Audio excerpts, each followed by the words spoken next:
And now, here's your host of Shaping Success, Wes Tankersley. What is up, everyone? Welcome to Shaping Success. I'm your host, Wes Tankersley. Today we have an awesome guest here.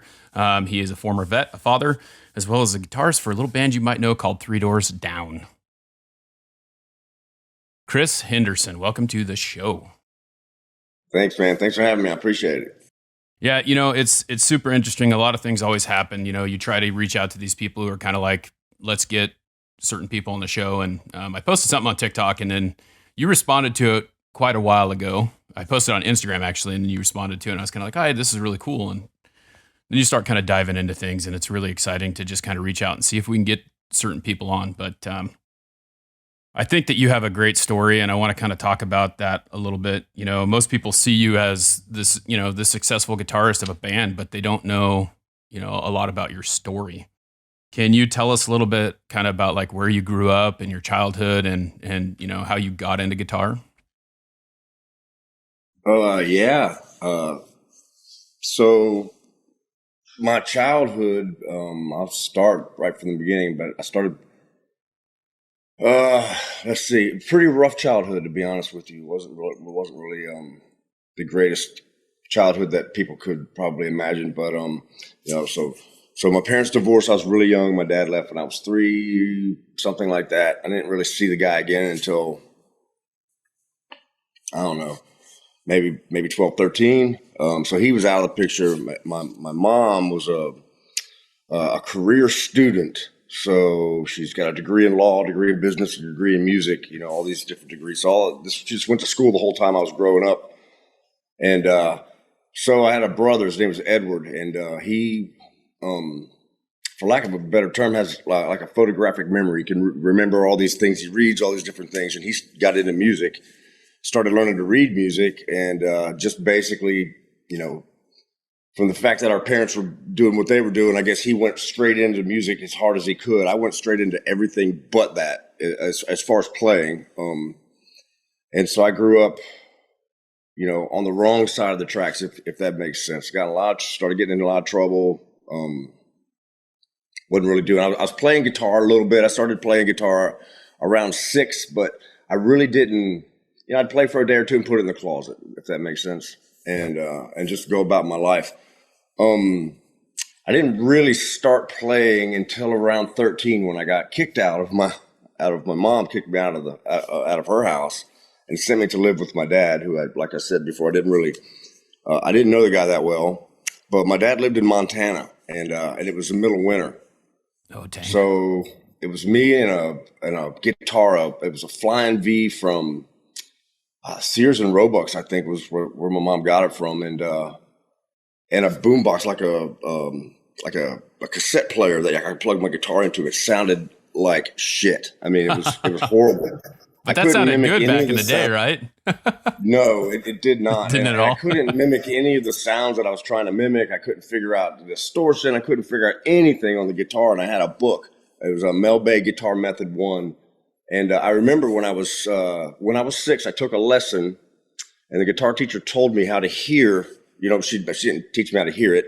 I could just hear it. But in between the notes, when they're not in tune, there's these beats that they wah, wah, wah. They kind of wobble, wobble, wobble. And as you get them in tune, they slow down, and then they stop, right? Yeah. And that's when the strings are in tune. So she showed me how to tune the guitar just to ear, and then how to read the notes on the first string, and how to count, you know, 4/4, 2/4, 3/4, all the different time signatures, just in that one lesson. And it was just basically in the book I could just read. So I was like, well, I don't need to go back to her. So I started teaching myself to read music in Montana. I had nothing but time on my hands because I didn't have any friends.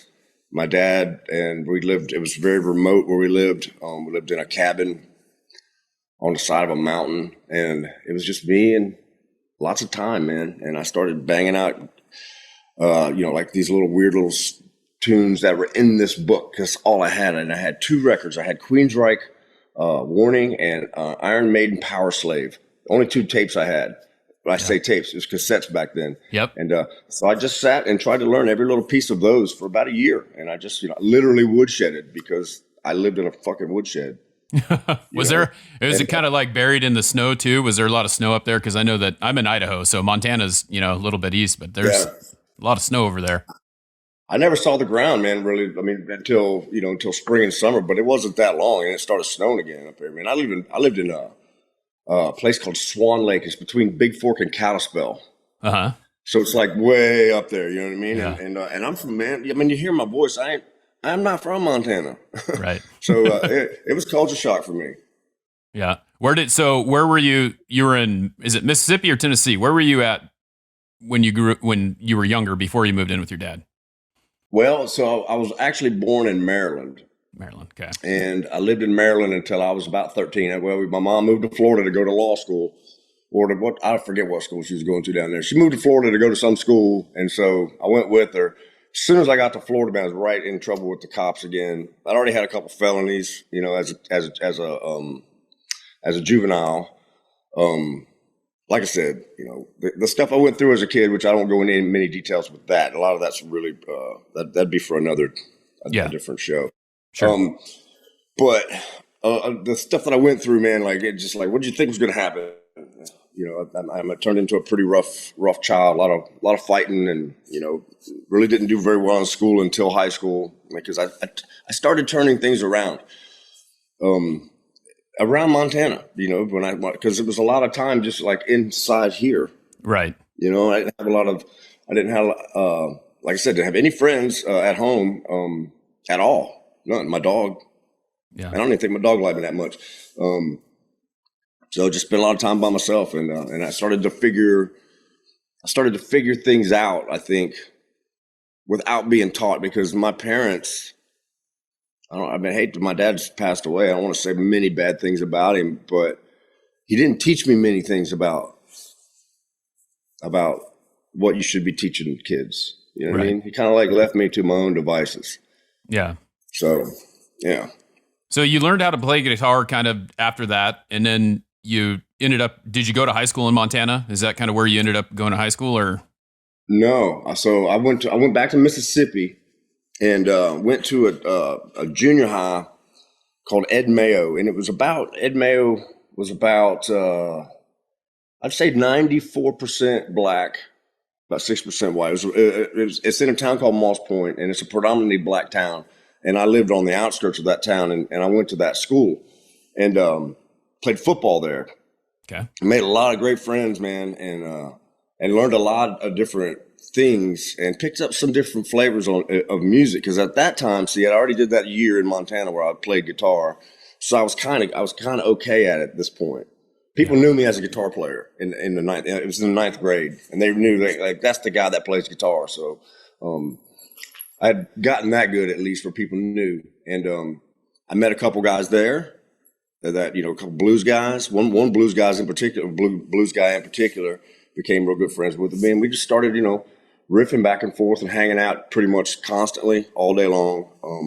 There's another kid there that played drums. His name's Greg, and he was a really good drummer for a ninth grader. And we started kind of like, trying to play songs and trying to put songs together and play things, and a lot of Skinner and a lot of stuff like that. And it was Mississippi. I lived in a remote place again, and I had a lot of time. So I sat and I played guitar, man. And I played guitar from the ninth grade till the time I joined the Navy as 18. I played guitar every single day.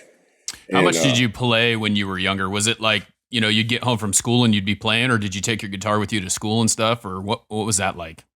Well, man, I got to be honest with you. So there's a part of this story that you're not going to believe that it's going to, and you're not going to believe how I did it, because I don't know how I really did it, but I just did. So, my dad was married to a, for lack of a better term, a religious tyrant. She was, Jehovah's Witness, and I mean, not a one that you hear about, like knocking on your door, not one of those. She was like a fundamentalist. And so There was no music, there was no dancing, there was no TV, there was no books, there were no, any of this stuff. You know what I mean? Like rock and roll, fuck you, man. You couldn't, no way.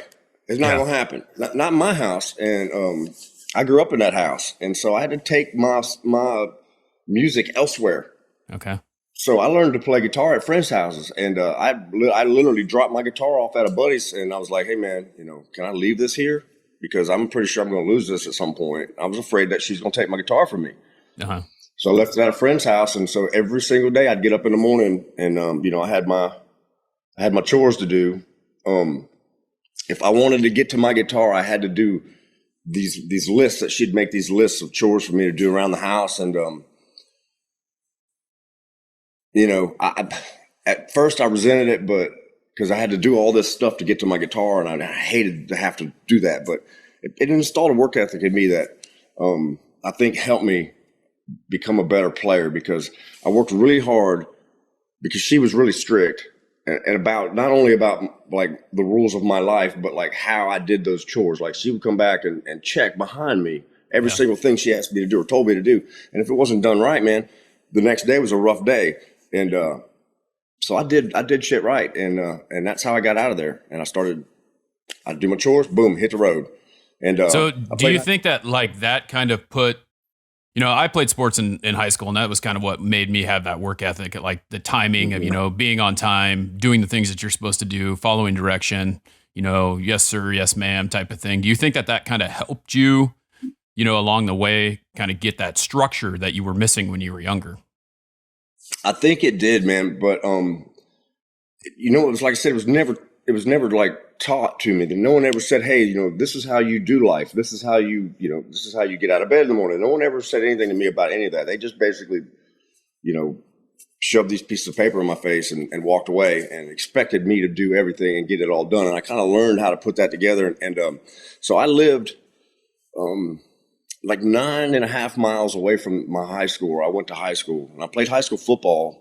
And man, I played it, and I dedicated my life to it, to the weight room, everything. And played at a really, again, the high school I went to was about, probably it wasn't as, the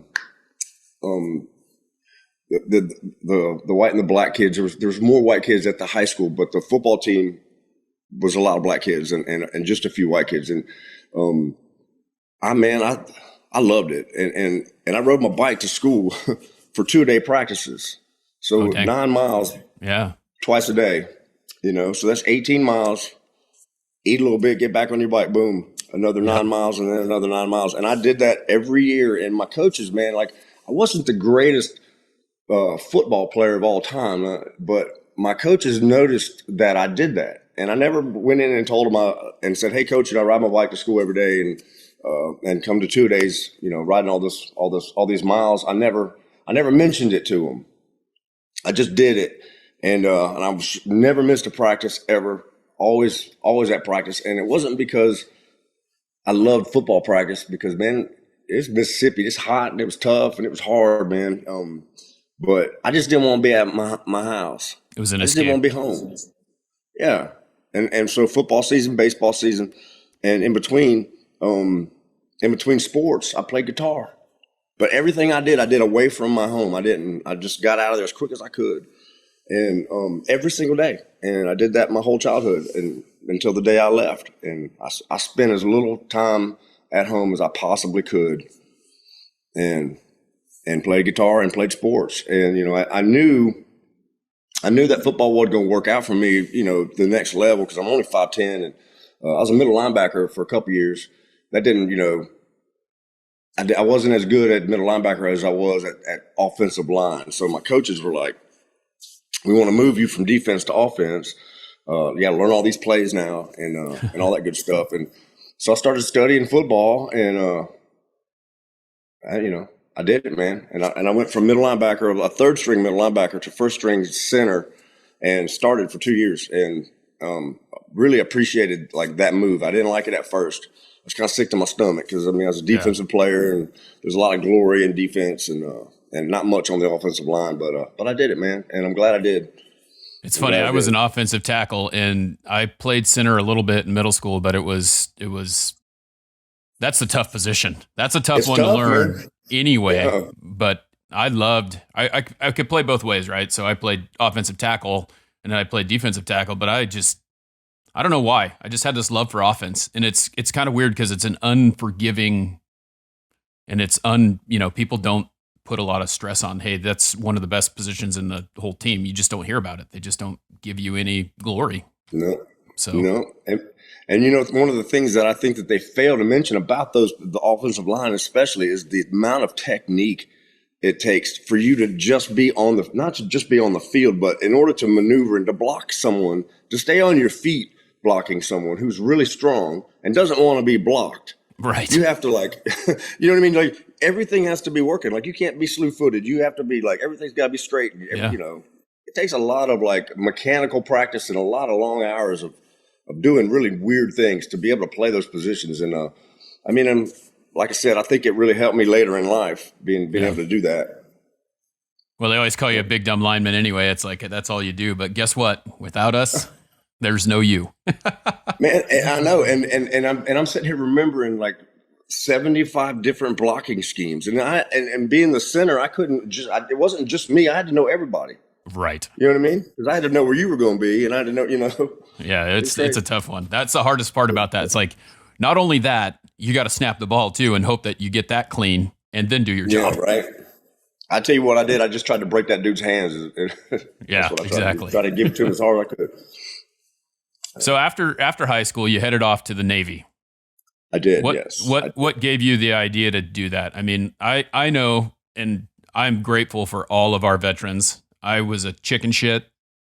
I didn't want to go anywhere. After I graduated high school, the war in Iraq broke out. It was, I was doing everything I could to not go there. But there's people like you that I really appreciate the fact that you go out and you willing to do that. What kind of drove you that way? Well, a lot of it was my parents, I think. My dad was in the Air Force. My grandfather was and my grandfather was a war hero. You know what I mean? He was decorated the Navy, the Navy Flying Cross. He was all this stuff. He was the CO of the test pilot school. He was an enlisted man that went officer and became a captain, one of the only ones that did. And flew PBYs and was in Pearl Harbor, all these different things this guy did. And so I always had my grandfather kind of in my head throughout. He died when I was really young, so I didn't really know him that well. But just through family and people talking, and my grandfather basically became my hero in childhood, just because he was an implied hero, because I never really knew him that well. I made something of that in my head, and it gave me something to look up to, and I wanted to be like that. I wanted to serve my country, and so that was always an option for me. But I also wanted to go to college, but like I said, I didn't have anyone teaching me that there's a path to college that you have to take. There's certain things you have to do, and certain tests you have to take, and certain grades have to be met, and it takes what do they call them, people in the school system that I never really got to talk to, the counselors, the career counselors. Yeah. Yep. Mm-hmm. You know what I mean? Where the hell was I didn't have any of that in high school. I was just basically flying by my own on my own. And so when I graduated, I hadn't done any of those things or prerequisites to go to school. So that wasn't going to be an option. And I don't think that, and I mean, I'd have figured it out, but it just wasn't an option. So it's definitely interesting how things are today in school. Cause I was before what I do now, I sell window coverings. I'm a window covering salesman by day. Right. But I was a PE teacher for 4 years, and I was in the high school education system, and they take days to administer the SAT. They take days to administer, what's the exam they take for the military? I can't even remember. I've lost on ASVAB. it right now. The ASVAB. They take a day to. Yeah, I took that one. Yeah. So they take days to administer that stuff. And, when I was in high school, that didn't happen. It was you had to, I lived in Ontario, Oregon, which is 60 miles away from where I live in Boise right now. And I had to drive to Boise to go take the SAT and the ACT. And it's they didn't do that there. It's way different now than it was then. So. Yeah, they didn't do it when I was growing up either. I didn't even know what the SAT was. And so I applied to the University of Tampa. And I was going to try to play football there. And there was a first-year football team. And, I mean, like I said, I was a good player, but I wasn't really big. So it wasn't like I was going to go to a D1 school. But I was looking for a place to play football, to go to the next level. And that was an option for me to play football there. But then there was this test that I hadn't taken. And I was like, wait a minute. So I got to take a test to come play football. And but apparently you did. So that didn't happen. So I'll come back to the Jehovah's Witness thing a little bit. So, Jehovah's Witnesses, no birthdays, no none of that stuff. So I never really got anything for my birthday growing up, except right around April and May is when you graduate in Mississippi. About May 26th, May 27th is the last day of school every year. And my birthday is April 30th. So I say this is my birthday present, but my dad gave me an envelope that had a $20 bill in it. And every recruiter card, the Army, the Navy, the Air Force, you know what I mean? And he was basically saying, hey, you did it. You graduated high school. It's time for you to go somewhere. Here's a bus fare or whatever it is you do with this 20, and here's where you need to go. And so I went and I saw the Army first. And the Army, I took the ASVAB, scored, whatever everybody scores on that thing. I scored well. The Army wanted me to become, I forget what the MOS was going to be, but it was going to be a field. It wasn't going to be a specialized job. And I wanted I wanted to be trained. I wanted to be trained. I wanted to come out of the military with something because I felt like I was bringing something to them, which is weird. A lot of kids just sign on the dotted line and go do whatever, but I wanted specific. But what I mentioned earlier is I had some felonies as a kid, some burglaries and some different things that, that kids do. Kids like me did. But I had turned this whole thing around. Like I went from not being able to go to school to being pretty much a straight A student in high school. So I went to school every day, never missed a day, never missed practice because, like I said, I didn't want to go home. Didn't want to be home. Didn't want to be home. So I went to school and I did. And while I was there, I was like, shit, I might as well do this. And so I applied myself, man. And I did really well. Graduated with honors. So I went to the Army and the recruiter was like, well, since you've got these felonies, there's about 5 things you can do. And they all pretty much, have to do with being shot at. And I was like, man, I can do that. I guess I could go learn to be infantry or whatever it is you want me to do. But let me just ask around. So I went to talk to the Air Force. Air Force said no, that because of my felonies. The Coast Guard also said no. I was thinking about my grandfather's in the Navy, and I was like, let me go talk to the Navy recruiter. And I went to the Navy guy's office, and dude, man, he was such a cool guy, and he was a CB. And he basically said, hey, man, let's pick some jobs. These are the things that you qualify for, and we will put it in writing that you will do this job, and you will go here, and you will do this. And so I joined the Navy, and I signed up to be a support equipment technician, which is if you ever, you go to the airport and you sit on the plane, all the little trucks and little cars and things that ride around the airplanes. Yep. That's support equipment. Those are support equipment. And so there's air conditioning, there's hydraulic systems, there's all these things because they hook these things to the airplanes and do all the testing of all the systems while the plane's on the ground. Well, I worked on all of those things. Yeah. And the school was, it was 31 weeks, I think. Or maybe I'm lying. It was long. It was a long school, but I went to gasoline, diesel, engine school, transmission, so car transmissions, electrical, basic electronics, and circuits. So I was able to do what they called component repair, like taking resistors and transistors and other solder boards. Right. So troubleshooting solder boards and what else was it? It was cryogenics. So, man, I learned so much stuff, and I went and I did that job in the Navy, and it was so many things to learn that I never stopped learning. I was just always learning, and in books. And I spent 4 years active duty. And during that 4 years, not only did I learn how to fight in bars and stuff like that, but I also took those 4 years to learn different things. So I taught myself 3-phase electricity, motor rewinding, stuff like that, generator repair, basic residential and commercial electricity. I read a lot of books, and I started taking these tests that the Navy would administer these tests to you for free. And if you passed them, you got that qualification. So I started qualifying to do different things. Where's your guitar through this whole thing? Where's it at? Every day. Every day. You were still playing. Yeah, every day. And the thing about me was I didn't know what to practice. So I never had someone going, hey, this scale, this is that, this is the key of this. It was just me and Metallica and me and Megadeth and me and just my friends and just playing, putting a tape in and trying to learn it. Yeah. That's how I learned. And I did it every single day, and the whole time in the Navy, and and I was in 90. I went in 89, got out in 93, off active duty. Didn't really get out until way later, but that the first Gulf War broke out then, and so a lot of the training a lot of the things I was doing when that happened stopped, and the Navy was like, "Hey, we need you to do this now," So I went and I did some. I went to basically the Military Police Academy, but it wasn't one that I went to. They set it up on the base that I was on, and they had some Marines come in, and these Marines taught us, some weapons and some combat things and some different things, law enforcement type stuff, and some small team tactics stuff, which I was like, wow, this is really cool. I like this. I like this kind of like this specialized thing that I'm getting, and I learned how to tear down and clean and put back together 45s and what they had back then, the M16s.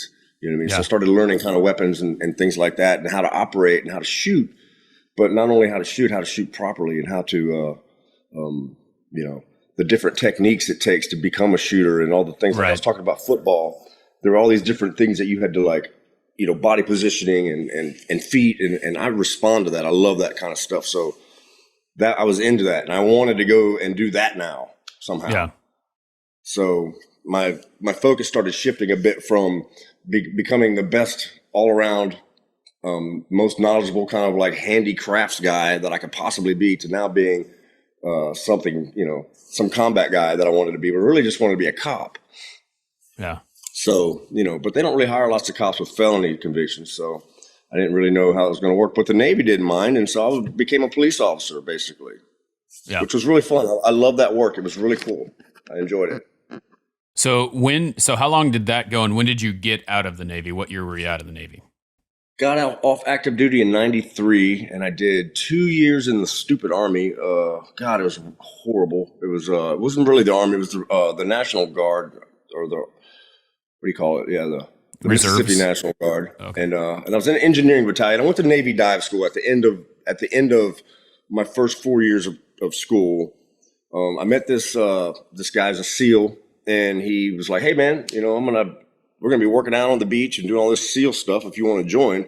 And like I said, I told you I love that shit. So I started working out with this guy, and applied to EOD assistant, which is I don't know, the EOD or bomb technicians, but I didn't have enough. You have to be E5 or above. I was only E4, so I had to apply for the underling. But I still would go to dive school and become a diver, and that's what I wanted to kind of do. And then I applied for EOD assistant and second class diver, and the packages and the way that you do that takes a really long time. It's like a 9 or 10 month process. You have to take these physical tests and lots of written tests and stuff, and had to go see these diver detailers and had to go meet all these different people, and it took a really long time, and but I got it, and I got accepted to second class dive school. So right at the end of my first 4 years of active duty, I went to this school, and when I got there, I just kind of was like, do I want to do just this for the rest of my life? Like, do I want to be a diver for the rest of my life? Because that was about what was about to happen. Right. If I graduated that school, the Navy was going to require another 4 years of active duty, and I was going to be whatever they wanted me to be. And thought about it, and I was like, you know what? There might be other opportunities out there for me. And I'm playing guitar. I'm still playing every day. So I went to there's a detailer at that dive school, and I went to him, and I told him the truth. I was like, man, I'm thinking that maybe this isn't what I want to do. And he's like, hey, no problem. He's like, why don't you take a weekend? I'll give you a Friday off. He goes, go home and just kind of think about it. So I went home and applied for a job in a shipyard as a helper, Ingalls Shipbuilding. And I went on an interview that Monday. I applied for the job on Friday, went for my interview on Monday, and I sat down in front of that guy, and he started asking me questions, and I just started, telling him about all the stuff I learned in the books. And he was like, man, I'm not going to hire you as a helper. He's like, I'll hire you as a first-class electrician. So I was basically the youngest first-class electrician that he had ever hired. Cause I was like barely 21, 22. Yeah. And this is a journeyman position, like people with 12 years experience. And I had none of that. I didn't know what the fuck this guy was talking about. he was going to hire me as a first class. And I went home and told my dad. My dad was like, "Are you crazy?" He said, "You can't do that job." He's like, you're gonna tear something up out there." So, but I did it, man. I showed up on the first day as a first class electrician, not knowing anything about what was going on out there and like shipbuilding and how things really worked. And the ship electricity is different, right? Because they split everything in half. So it's 55 here, 55 here, and you're standing on the ground. So the ground is the ship. So anytime you touch something, you know what I mean? Out. Like, yeah. so you got to be doubly careful because 55 volts will kill you too. Yeah. But I went in there blind, man. I didn't know anything about it, and like my supervisor, he realized after about a week that I wasn't supposed to be there, and he pulled me off to the side, and he said, "Hey, man," he's like, "I don't know how you got this job." He's like, "But you did." He's like, "But I'm going to give you about another I'll give you 25, 30 days to learn, and then I'm going to have to let you go." And so I was like, "Fuck, man. I got to figure this out." So I started like staying after and going in a little bit early and talking to people and asking lots of questions. And I learned how to do that job, man. And taught myself marine electricity on my feet with a hammer and at that time, in the shipyard, there was an opportunity to become a combination so I could learn how to weld. So I learned how to weld. And basically, I'd go into these compartments on these ships and put all the lights up and then wire them, and then put all the receptacles up and wire them, and all the switches up and wire them. So it's a pretty cool job. I liked it. That is so awesome. Like you think about the lost art of being a jack of all trades. Like my dad could do pretty much anything, and it's amazing. And I try to learn whatever I can from him. But he, motors and cars, building things. We put countertops in his house. I mean, there's all these things that are skills that we don't teach anymore because they don't even have those classes in school. It's stupid, right? Yeah, I know, it's crazy. They took Votech out, and I didn't even do Votech. I did Votech in the Navy, basically, which was. But man, I tell you, that job in that shipyard. I hired in. I can't remember the exact date, but within a year and a half, I was what they called a lead man. So I was right under my supervisor in my crew, and my supervisor was about ready to retire. So he just stopped showing up to work, pretty much. Yeah, you know what I mean. And the next thing I know, I'm this crew supervisor. But no one in the shipbuilding, like the administration side, knew it. They knew I was a lead man. They didn't know that they didn't know that my supervisor wasn't showing up. He was on salary, so he was just like, I guess whatever they did, and then go home. Yeah, and leave it to me. So it was a pretty fun job, and I went from there. All right, so while I was there. They started talking about layoffs or laying off a bunch of people. So I applied for the fire department, the Moss Point Fire Department, with the town I lived in, and I got the job. Actually, got the job. Became a firefighter. Was there about 6 months. Wasn't there very long, and that's the only job I ever was asked to like. They didn't like come in and go, "Hey, you're fired," but the guy like let me go. He thought that. And he's probably right. I don't even know. He thought that I was such a hard sleeper that I wouldn't hear the fire phone go off. And the fire phone was just really low. Yeah. Right. And I was a kid. You know what I mean? I was 22 years old. So I was doing all the things kids do. I was staying out too late. I was drinking way too much. And I was playing in a rock band. At this point, I started playing in a band called The Union with Todd, our Three Doors bass player. Okay. And a couple friends from high school. And we were doing bar gigs and staying out, we're partying, man, and doing it right. Yeah. But I was still trying to do a career change into this, into this field that was totally new to me. Medicine, the medical part of it, the first responder, the EMT, doing IVs and all these different things that I was going to be learning to do would have been a completely different trade that I'd ever done in my entire life. I'd never given a shot. I'd never done any of these things, and I was about to learn. And that scared the shit out of me. But I was going to do it. You know what I mean? I was just going to do it. And but so about 6 months into that, the chief came and he's like, "Hey, man, I'm going to have to let you go." And he's like, "I'm really sorry. I don't want to, but I have to." And I was like, "All right, man, whatever. I get it. You guys think I'm a hard sleeper." I mean, it was rough because like I had in the shipyard, I made like back then, it was like $15 an hour, I think, back then, which was a lot of damn money. A lot of money, yep. Yeah, and I went from 15 to 8 to $8 an Ooh, hour to take the firefighting job. So I cut my pay in half. And I mean, I was right. struggling financially. And this guy was getting ready to let me go. So yeah. So anyways, but that led me to my next job, which led me to to Three Doors. But so Todd and I played in this band called The Union, and the singer of that band, his name is Sean, super nice guy, decided one day that he was the songwriter, he was the guy, he was gonna, no one else was ever as dedicated as he was, so he was gonna quit and go to Nashville to become a songwriter. So that band broke up. Uh-huh. And we had some good times and played some big ass shows as a local band, and had written some songs that, to be fair, that I didn't write them, but I was just kind of like in the band. The songs were already written when I got there, but they were good songs, man. And I think that band had a shot to actually do something. It felt like it did, and but it broke up, and that led. So Todd went back home. He lived in Escataba. I lived in Moss Point, but I moved to Escataba. So Todd went back to Escataba, and that's when Three Doors started. That was around probably 94, 95. Like Three Doors started. It was Matt Roberts, Brad Arnold, and then Todd Harrell. And they had another cat. Can't remember his name. He didn't last long. He's a little dickhead.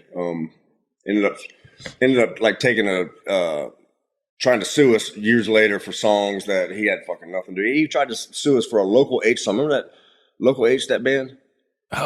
Local. Yeah. Chicago. Sounds familiar. It was in the early 90s, but they had a really big song. And this kid was suing us for that other band song because it was a song that Three Doors covered in there.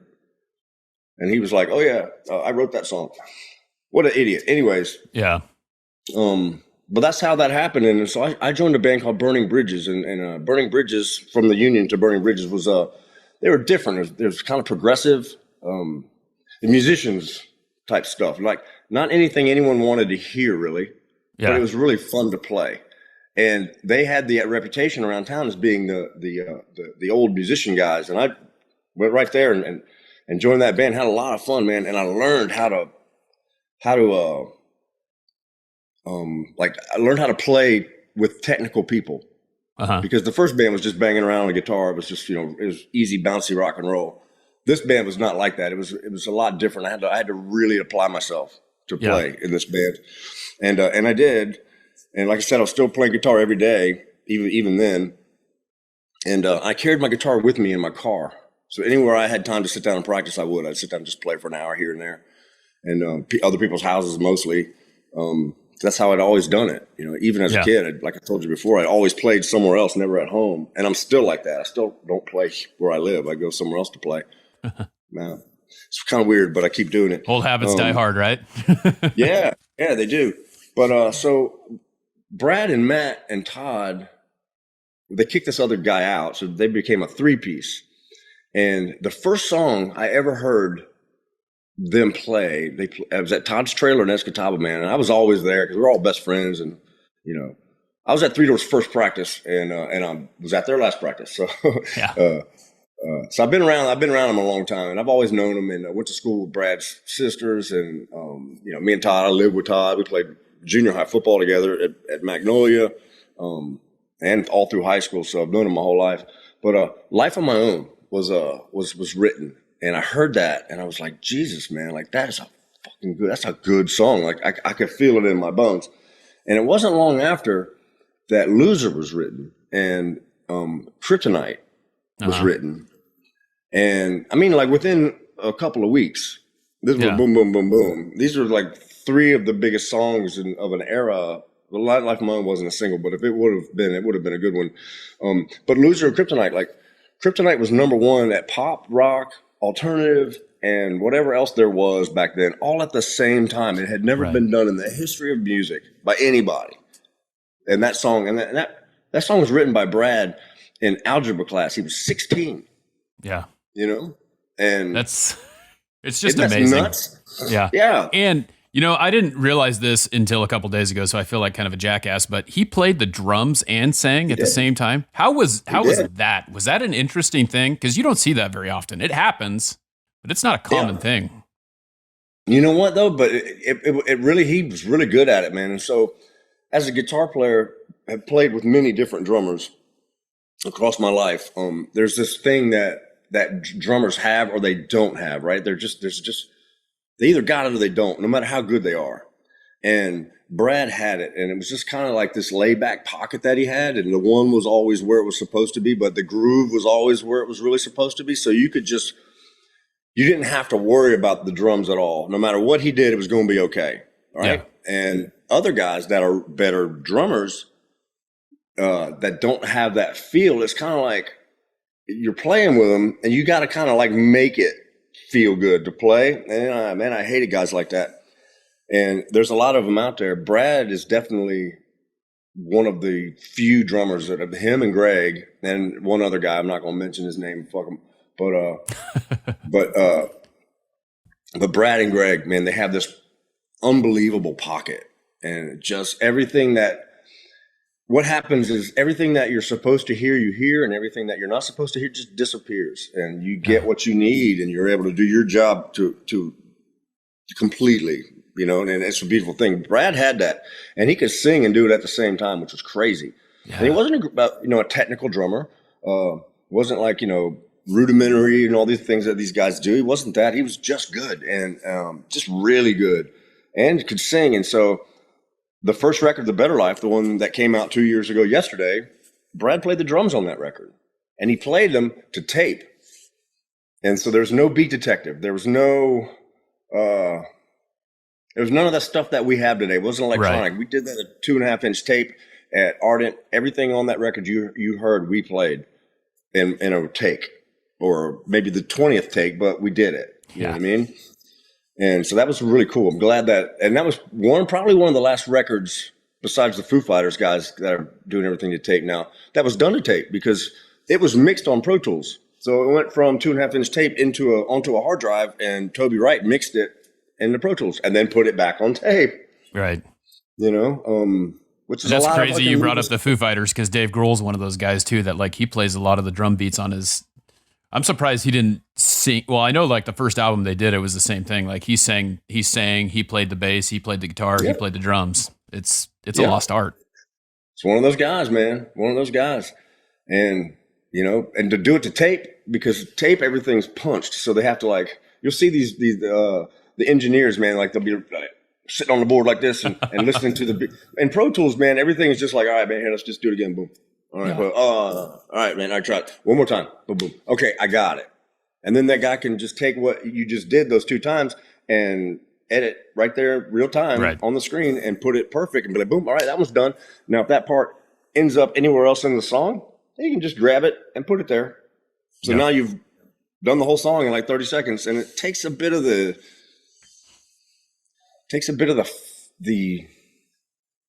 challenge out of it, man. It's like not challenging anymore. You can accidentally do something really, really cool and, have it become a integral part of a song. It didn't exist. And I don't know. I like the tape and but I also like Pro Tools. I mean, I can definitely taught myself how to run Pro Tools. Have you guys ever thought about going back and doing an album the old way? Or is that just kind of I don't think so. No, because and I'll tell you why. Because the amount of money it would take to do that, and this is going to sound like I've given up on the music industry. And this is not that at all. It's actually the opposite. But the amount of money it would take to do a record to tape with a producer in a studio, with having to go back and find guys that can still do that. There's not many of them out there that can still even do tape. There's a handful probably. Would take 18, 19, probably 20 weeks in a studio at $2,000-$3,000 a day to do it. So you're looking at, $500,000 just in studio time. By the time you got done putting that record out to the fans, it would probably be a $1.5 million record before it even got promoted, just in man hours and work.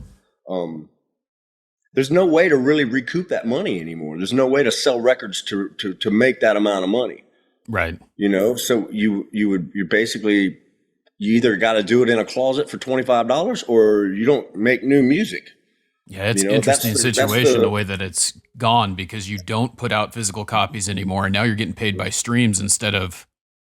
I remember going down and spending $20 on a CD every week when I got paid, and it was like you can't do that anymore. Now it's like I pay $8.99 and I can listen to whatever I want. a month. And that's the way it is, man. And what a day it was when I surrendered to that. Because I fought it, man, like everybody else. I was a CD guy and a record guy and a tape guy, and my whole life, like I told you, I only had 2 cassettes for like 5 years. When just 2, and the only 2 bands that it's really rough having a Queensryche record and an Iron Maiden record and not having anything else for years. I missed a lot of music, missed a lot of good stuff, but really the romance of the smell and man, when I finally did get records, opening them up and just living with everything on the inside was a big part of it. Yeah, that's kids don't even know what their favorite artists look like. Yeah, anymore, and so it's really strange. And my daughters are, they've never owned a CD. I remember opening up the damn book and reading the lyrics. I was always hoping that the lyrics were in there, right? They weren't always in there, but when they were, they weren't always in there. I know. Yeah, when they were, I was like, "Oh, this is great! I can learn these words." Yeah, you could, and it was awesome. And even though what I always notice is, and I got to do this real time, even though the words are in there, you'd listen to them. You'd listen, and you'd find the little mistakes. There's always little mistakes that the guy didn't sing in. So that the singer of the band wasn't translating the lyrics. It was someone else. Right.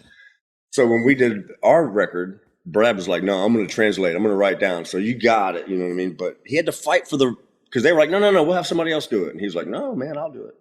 Yeah. So he wrote them out. And so I also, on the Better Life, on the tab books with the numbers books, I went over them and made sure that the notes were right and all the music was right instead of just letting the computer spit it. Yeah. So. Hey, I want to make sure that I'm cognizant of your time, and I didn't talk to you about that before. Are you good? Are you still good for? I'm good, yeah. Okay, perfect. I'm good. All right, because I have some more questions. I mean, there's some, when you said that you were going to do this, I started diving into you a little bit more, and I noticed some really cool stuff that I thought, you have this routine where you go and do CrossFit pretty much every day. Are you still doing that? Is that still something that you do? Can you tell us why you kind of got into that? Because I think that it's a really neat story. Well, CrossFit, I was looking for something. I'd go to the gym and, I could, all right, well, I'll back up and I'll start. So I ballooned up to, let me back up some more. When the band got signed and, drugs and alcohol became prevalent, they were already kind of prevalent for me. I was kind of I was dabbling a bit, mostly just drinking, became a way of life. And right. I was 24/7, 365, drinking or drugging. I was never. It became that before. Like when I worked real jobs, I couldn't show up at an industrial plant, with fire around me all the time and people banging on shit and saws and heavy equipment. I couldn't go there drunk. I couldn't go there using anything. I had to be sober because if not, you would die. But now I'm in a rock band and it's kind of like it's okay now. It's okay to get up hungover and start drinking again just to avoid the feeling of being sick. And then it's okay to use this to avoid coming down. And that becomes, like I said, 24/7. And I did that for about, 7 years straight. And then, through all the trials and tribulations of a rock band and all the kind of the ego and the things that the money and all the things that the jealousy and all the things that happen in that world. There's a lot of things that happen to an individual that aren't really that comfortable, and you start using over those feelings. To fix it. The feelings of because you don't want to feel bad. You don't want to feel jealousy. You don't want to feel anger. You don't want to feel all these things. And when you're living in close quarters with people, where there's money and there's all these different things that egos pop and friction but in order to stay in order for the band to stay on the road, you have to fix that shit or you have to figure out a way to get through it. Right. I got just got hammered, and that's what I did, and it came to a head. I forget, I don't know, 08 maybe, something like that. It came to a head, and I went and I got clean, and when I did, man, I gained probably 150 pounds, something like that. Went from, more than that. Not more than that. I went from probably 185, 190 to 287 almost 300 pounds. Probably got to 300 before I started losing weight. And so I changed my diet and discovered, trying to work out. I was trying to run. I was trying to go to the gym, and some weight came off, but it really didn't. I couldn't really go work out. I'd go to the gym for like a week or two, and then I wouldn't go back. And I was spending all this money at Gold's. I was spending all this money, all these gym memberships and trainers and just different things. And I'd get all excited about something, but I couldn't really do it. And it kind of sucked, man. But I had some work done at my house, and there's a guy showed up every day. He was jacked, man. He's ripped veins and everything, and he was wearing every day. He had a different CrossFit shirt on, and it would say CrossFit whatever, CrossFit Rhode Island, CrossFit this, CrossFit that. And I asked him, man, I didn't know anything about it. I was like, man, what's CrossFit? And he's like, I could try to explain it to you. He's like, but what are you doing tomorrow morning? He's like, why don't you just go with me? I'll take you to my CrossFit gym. And he did, man. And I've been every single week since that day. That dude completely changed my life. What I like about CrossFit, not only is it always hard, because it is, never gets easy, but there's always a coach, and there's always a class of people that are doing the same thing. And so it becomes about this community of people. It's really crazy. And I bought into that whole thing. I went and got certified as a level one, and what do they call them? Level one certification. It's tricky the way that you got to word it. But I became certified to coach CrossFit. I do very little of that, but I can, I guess. But I went all in, man. Both feet. I lost 130 pounds, 32 pounds to get exact. I went from 287 to 163. So do that math. You know what I mean? Well, and you look, if you go back and you look at like when you kind of ballooned up or whatever, you don't look like the same person. I mean, it's like, holy smokes, where'd this guy come from? It's crazy. Yeah, it is crazy, man. And my kids were, and my little girl, kids, they don't have a filter. So I think parents, she looked at a picture of me. It was a picture of me and Brad and Greg, the soccer goalie for the USA women's team, Hope Solo, I think was her name. And we did one of those shows out in George Lopez show. She was there, and we took a picture. I had this jacket on, and my belly would come out of the jacket. And my little girl was like, "Dad, look how fat you are." And I was like, "Oh my God!" Like that's when it sunk in, and I was like, I was probably going to die from that. Like I was going to die from being overweight. Is what basically it amounted to. So that's when I started trying to figure it out, man. And, I enjoyed watching that. I enjoyed watching that because it just kind of, it seemed like you have this routine, and, listen to that other interview I listened to the other day, you were talking about like routines and how you before you play. And it's just like, to me, that's the way I am. It's like routine is something that keeps me doing what I need to do and keeps me in shape and keeps me in, that structure is something that I've always loved. And that's what I like about it. And I think for me, that structure and the routine is a big part of it. But also, there's this wealth of knowledge that exists that you got to go get. And once I figured out that being in shape wasn't about getting lucky or about good genes, as for a guy like me, as much as it was going to be about for like figuring out the routine, figuring out what my body was going to respond to, and how to make my body do different things. And like, there's all this information that I didn't have that I had to go find. And that's what drove me, because that's what drives me. When I find something I want to learn about, I go for it. Yeah. And I went for the healthy thing and learned a lot, man. So I became a company called Working Against Gravity. I became a Working Against Gravity diet coach, and paid whatever the money to go to school and everything. And I'd get up at about 3:30 in the morning every morning and do like 5 hours of class online to take these little tests to become certified. And here, I got the book right here, man. Like, this is all the information. How do I show it to you? How thick it is. But this is like all the stuff. I printed all of it out, like page by page. And like I jumped right in it and learned how to do that stuff. And so now I can help other people that want to lose a little bit of weight or want to get, if you want abs or you want to build muscle, burn fat, like there's a way to do all those things. And it's not starving yourself.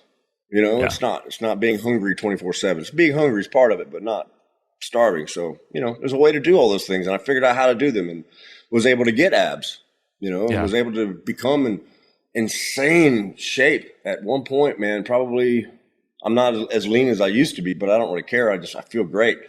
But at one point, man, I was like ripped, completely ripped. And I didn't think that I would ever be able to achieve like that amount of body fat. Like I was basically like probably 6% body fat. It was like nuts. Which is crazy because like I know I'm a bigger dude. Like I'm 6'3" and I weigh about 285 right now.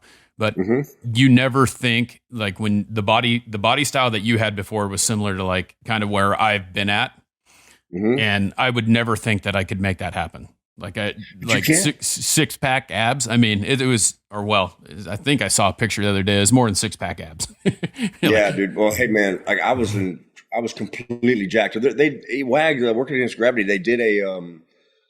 they sent out like a filmmaker and he followed us around and he went to CrossFit with me and went to it was on the road. So he went to catering with me and I'm like weighing my food and showing people how I'd like did. And that's what I saw. That was the one that I saw. And it was just like, this is my whole life. I mean, cause I've been on a diet my whole life. I mean, that's just the way it is. And it's like, that's what it is. You got to do those things. It's tough. It looks like it's a little over the top, but the fact of the matter is if you have, the kind of body type that I have or what you similarly had, it's like you have to be really dialed or it's not going to happen. If you want those things, you got to be dialed. Yeah, especially if you come from a place of bad habits and no one has ever taught you how to eat properly.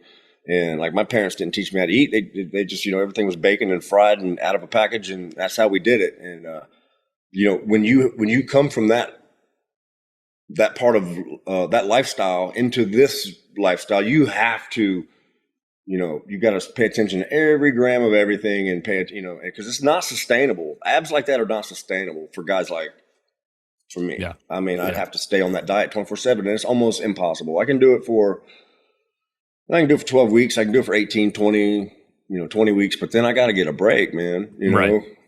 It's just like, wow. But it was fun and I'm glad I did it. And I probably will do it again eventually. Probably I'm hoping this summer to cut down. But I'm in bulking now, so I'm working. I'm lifting. I'm eating more. So I'm a bigger guy at the moment. And when I trim down, hopefully I'll have more muscle. So we'll see how it works. Yeah. I'm glad that I can. I'm glad that I can do it to the point where like my foot's almost on a gas pedal. I can control my weight a bit and let off and control it and let off. And then I can suck on up and be super lean if I want to, which just takes a lot of effort, but I can do it. You got to put in the work. That's all there is to it. Yeah, man. But there's other people out there that just eat what the hell they want and they got abs, but you know what? Good for them. Yeah, that's bullshit. It is. It is.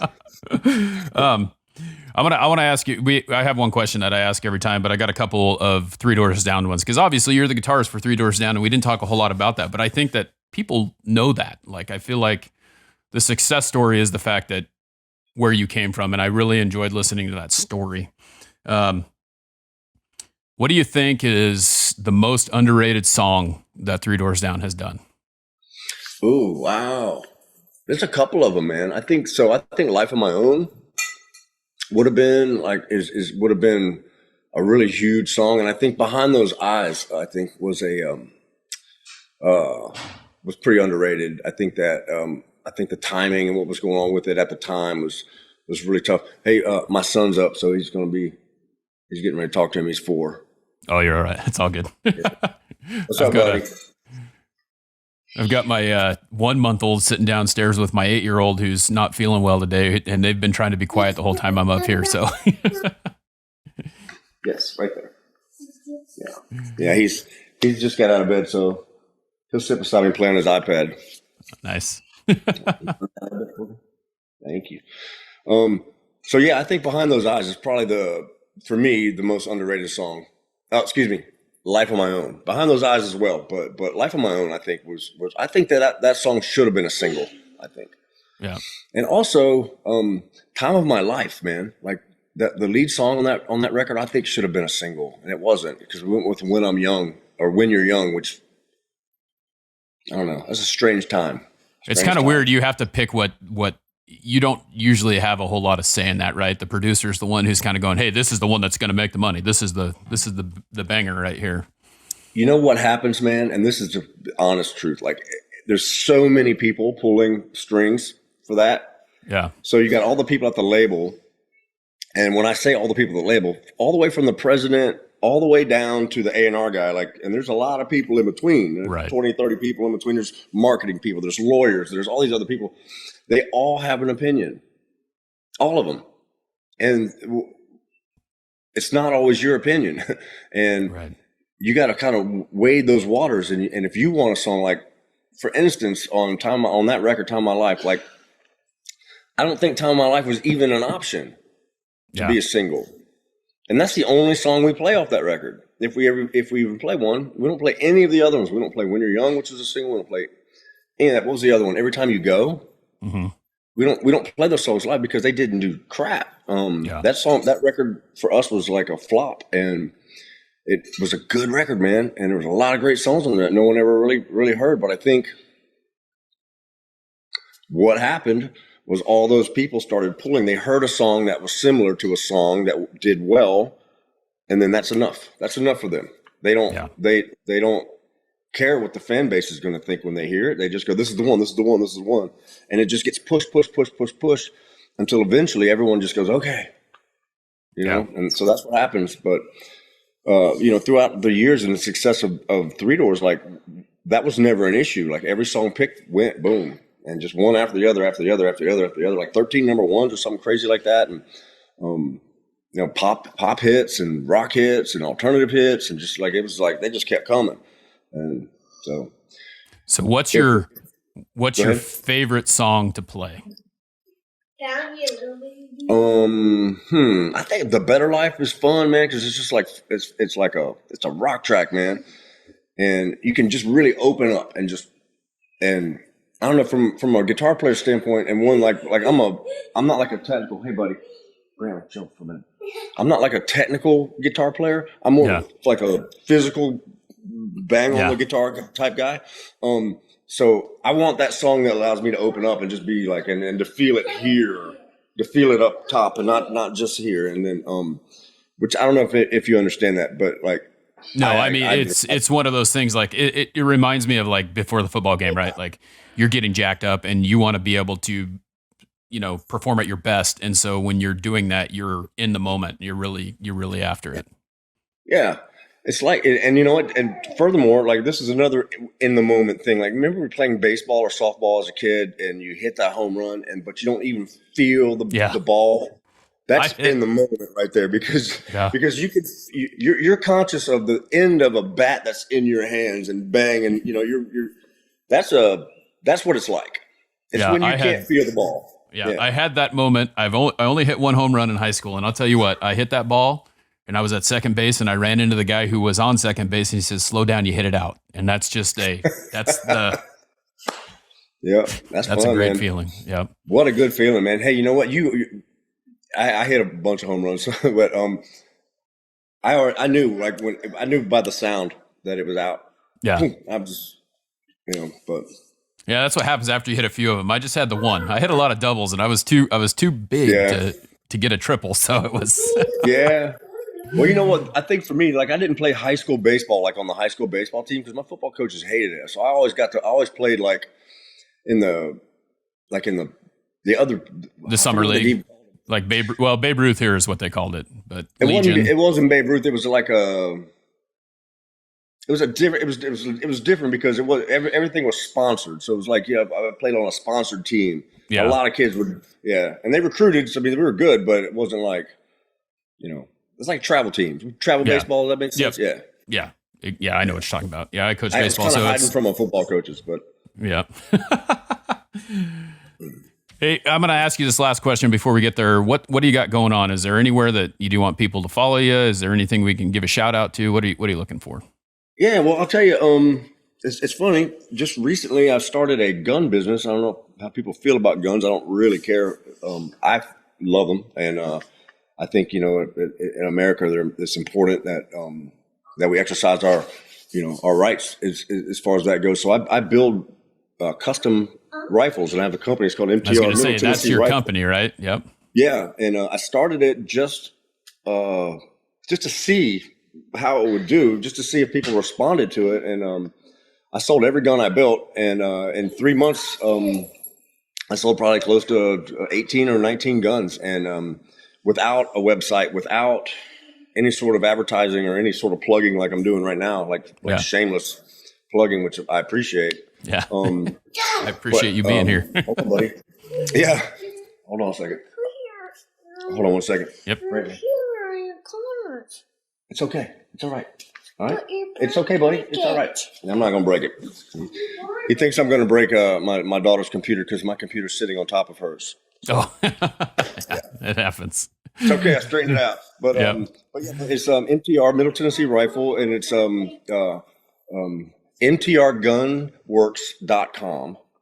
If people want to go check it out. Right now, I'm out of stock on all guns and lowers, but in the next couple of weeks, I'll be back because the gun business booms. So I'm not able to keep guns, rifles, and I'm not able to keep lowers in stock. People buy them as fast as I get them. So yeah, and that's on your Instagram account too, right? Your website is on your Instagram. Yeah, it's on my Instagram account. They can go there and just click on it and check it out. I sell hats and stuff like that. And I have a lot of parts in stock. I just don't have any like actual lowers or rifles in stock. But it won't be long. So, that's awesome. But I build really nice ones, and I build them one at a time. I don't have a stock gun that I sell. I build each one for each person as they order, and I do it myself. I do the test fire. If they're in town where I live, they can come do the test fire with me. Brantley, stop. Okay. And that's how it goes. It's pretty cool, and I love it. It's good work, and they can't take it away from me. Yeah, that's they awesome. can't tell me that I can't do it because I might. I don't know. They can't tell me that I can't do it. So yeah. Yep. Well, hey, it's been great having you on, and I appreciate you taking the time. I mean, a whole hour out of your day it's very, I'm very grateful for it.